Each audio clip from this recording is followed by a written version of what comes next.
Olá pessoal, este nosso primeiro vídeo tem 3 objetivos.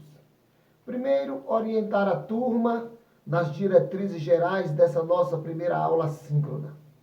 Segundo, apresentar algumas sugestões de estudo, visando sempre o resultado positivo na primeira avaliação formal.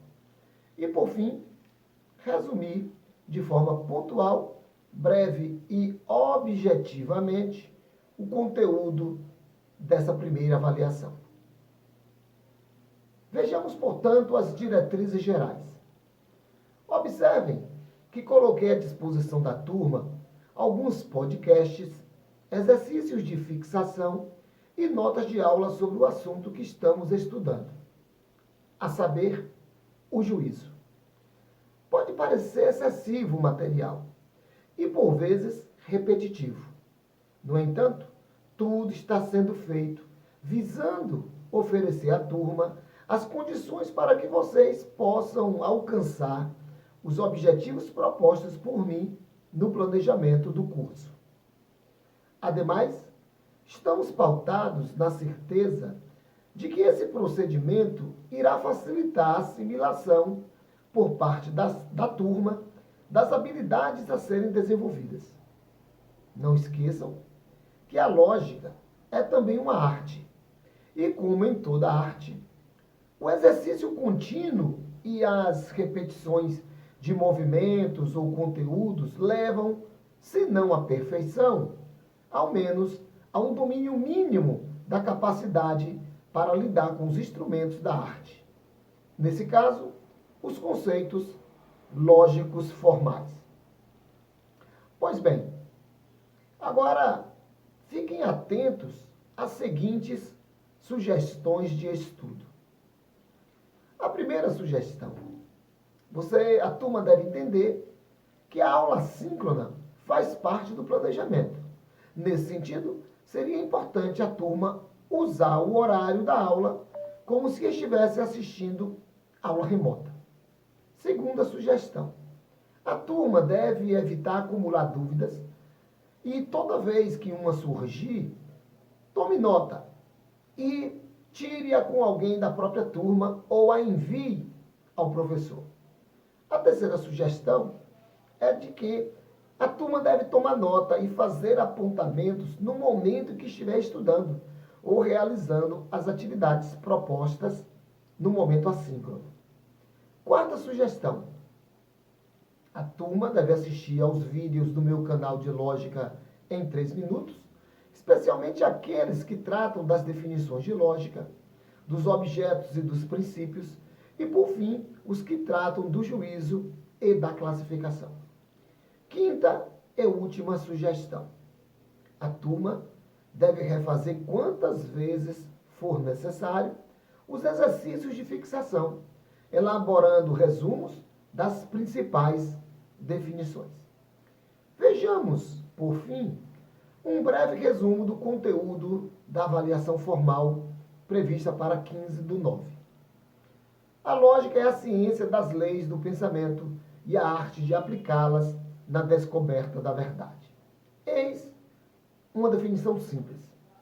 Os seus objetos são a ideia, o juízo e o raciocínio.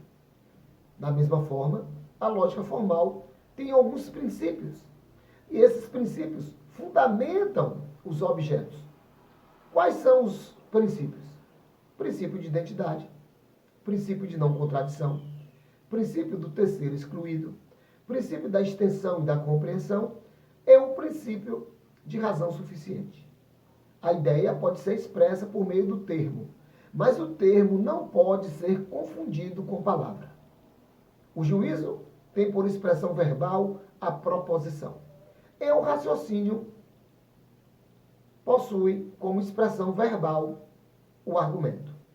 Lembro que neste momento não iremos trabalhar a ideia.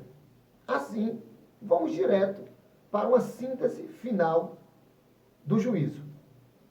Uma definição direta do juízo é que o juízo é uma operação do espírito, portanto é um processo mental. Assim, julgar nada mais é do que estabelecer relações de conveniência ou de não conveniência entre duas ideias.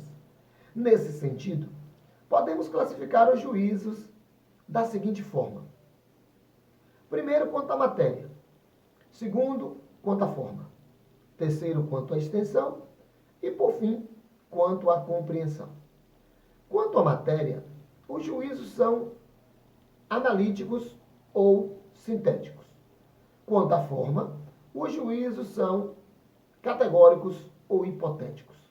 Quanto à extensão, os juízos são universais, particulares e singulares. Quanto à compreensão, os juízos são afirmativos ou negativos. Neste caso, os juízos analíticos são sempre verdadeiros, necessários, a priori, e o predicado já está contido no sujeito.